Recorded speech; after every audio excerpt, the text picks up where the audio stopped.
महापौर पदासाठी भाजपाच्या मायादेवी परदेशी तर उपमहापौरपदी ज्योत्स्ना पाटील यांची निवड फायनल।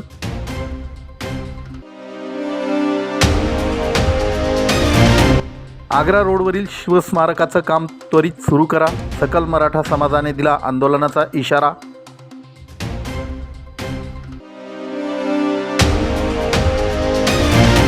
धुळ्यात महाराष्ट्र केसरी विभागीय कुस्ती स्पर्धेसाठी घेण्यात आली निवड चाचणी, 60 मल्लांची निवड।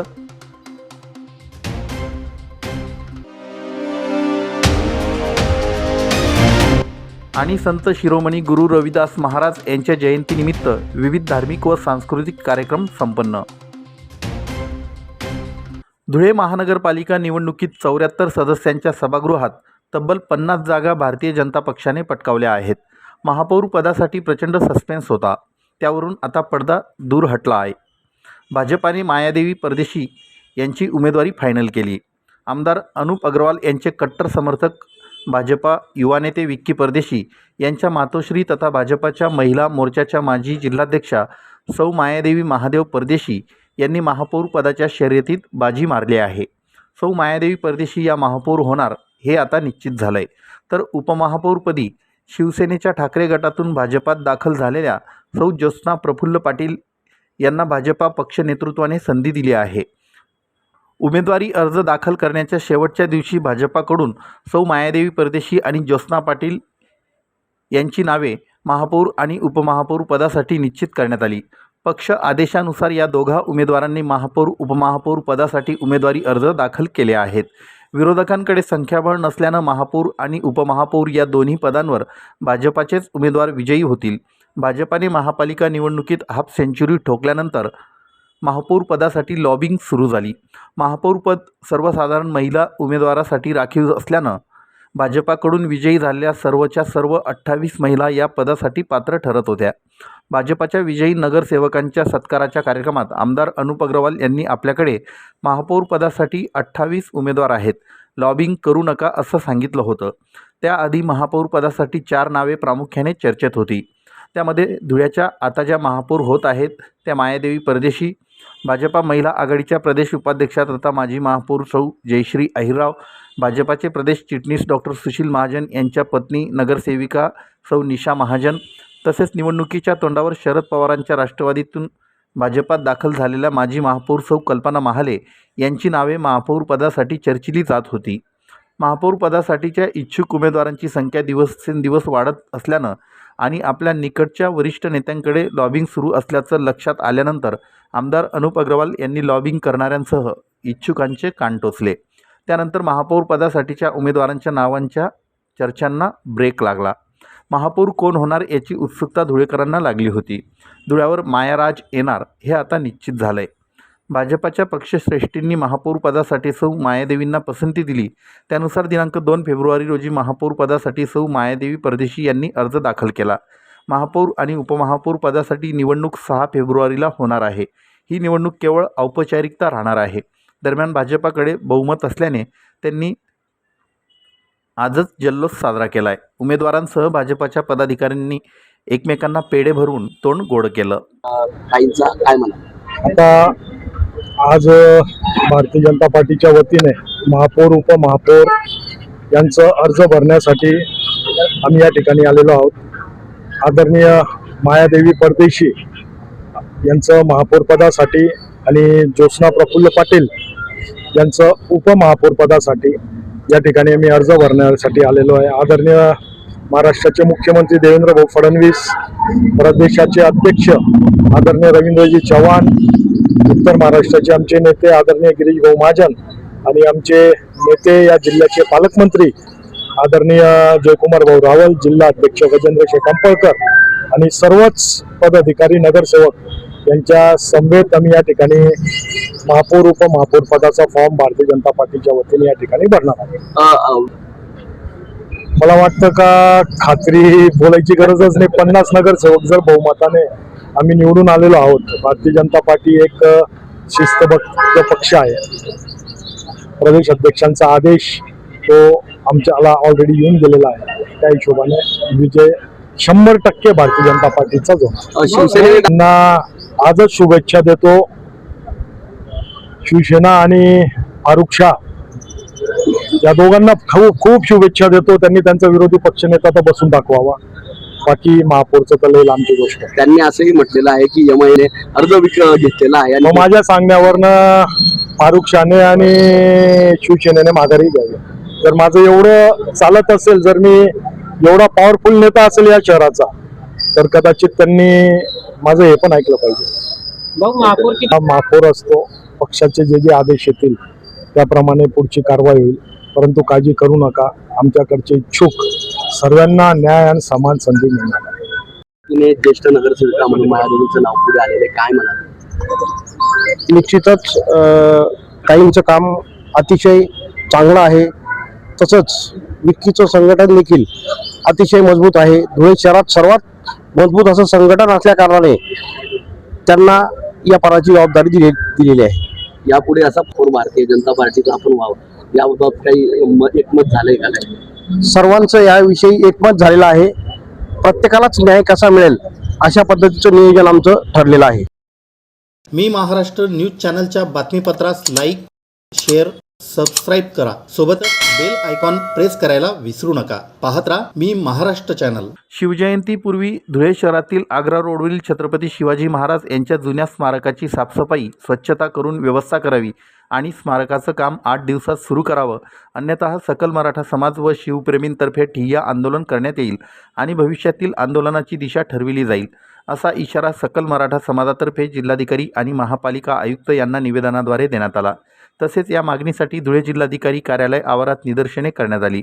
या आंदोलनात साहेबराव देसाई, सुधाकर बेंद्रे, भानुदास बगदे, विनोद जगताप, राजेंद्र काळे, मनोज ढवळे, हेमंत भडक, किशोर वाघ, संदीप पाटोळे, दिनेश काळे, सुनील ठाणगे, कैलास वागरे, गोविंद वाघ, मिलिंद चौधरी, वीरेंद्र मोरे, श्याम रायगुडे, संतोष लकडे, उल्हास पाटील, वामन मोहिते, विजय चव्हाण, भानुदास चौधरी, नंदू चित्ते, प्रफुल्ल माने यांच्यासह मराठा समाज बांधव सहभागी झाले होते.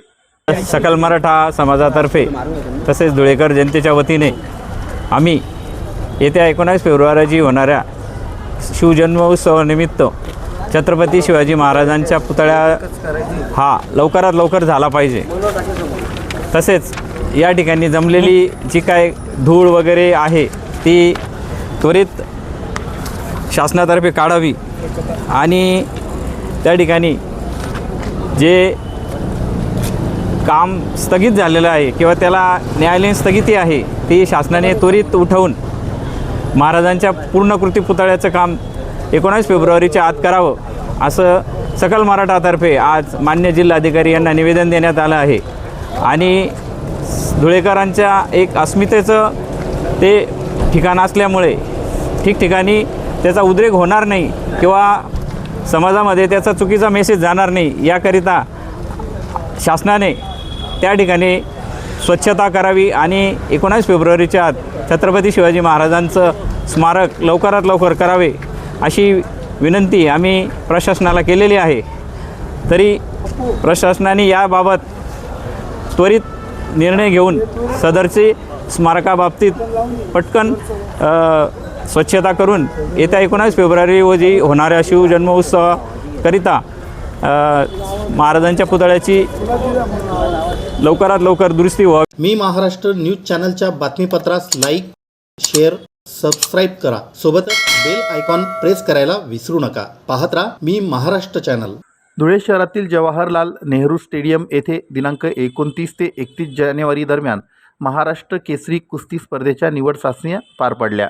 या निवड प्रक्रियेतून पुणे येथे होणाऱ्या विभागीय कुस्ती स्पर्धेसाठी धुळ्यातील 60 मल्लांची निवड करण्यात आली आहे, अशी माहिती धुळे तालुका तालीम संघाचे अध्यक्ष रवींद्र आघाव यांनी दिली. त्यांनी सांगितलं की आमदार अनुप अग्रवाल यांच्या माध्यमातून जवाहरलाल नेहरू स्टेडियममध्ये डोम उभारणीसाठी 2 कोटी रुपयांचा निधी उपलब्ध करून देण्यात आला आहे. त्यामुळे भविष्यात कुस्ती व इतर क्रीडा प्रकारांना इथे चालना मिळेल. यामुळे मल्ल आणि कुस्तीप्रेमींमध्ये आनंदाचं वातावरण निर्माण झालं आहे.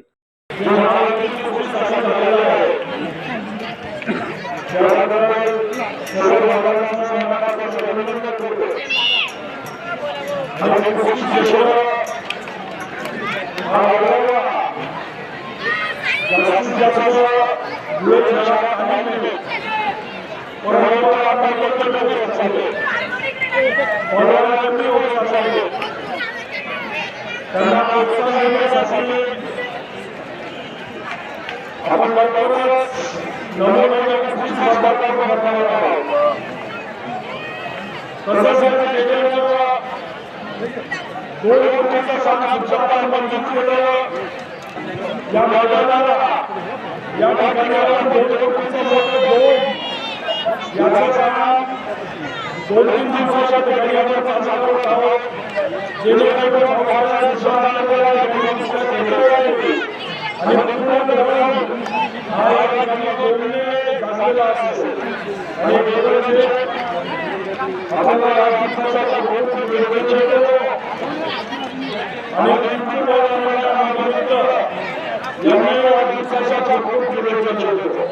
जय श्रीराम. मी महाराष्ट्र न्यूज चॅनलच्या बातमीपत्रास लाईक, शेअर, सबस्क्राईब करा. सोबतच बेल आयकॉन प्रेस करायला विसरू नका. पाहत राहा मी महाराष्ट्र चॅनल. संत शिरोमणी गुरु रविदास जयंती उत्सव समितीच्या वतीनं धुळे शहरात संत शिरोमणी गुरु रविदास महाराज जयंतीनिमित्त विविध धार्मिक व सांस्कृतिक कार्यक्रमांचं आयोजन करण्यात आलं होतं. यानिमित्त संत रविदास महाराज समाज मंदिर येथून भव्य शोभायात्रा काढण्यात आली. यासोबतच युवकांच्या सहभागातून बाईक रॅलीचंही आयोजन करण्यात आलं होतं. संत रविदास महाराज चौक येथे आमदार अनुप अग्रवाल यांच्या हस्ते संत गुरु रविदास महाराज यांच्या प्रतिमेचं विधिवत पूजन करण्यात आलं. लेझिम पथकाच्या आकर्षक सादरीकरणाने उपस्थित मान्यवर, समाजबांधव आणि नागरिकांचं विशेष लक्ष वेधून घेतलं. या कार्यक्रमाला मोठ्या संख्येने समाजबांधव, युवक युवती आणि नागरिक उपस्थित होते. संपूर्ण शहरात जयंती उत्सवाचं उत्साही आणि भक्तिमय वातावरण पाहायला मिळालं. यावेळी समाजबांधव मोठ्या संख्येनं उपस्थित होते. आज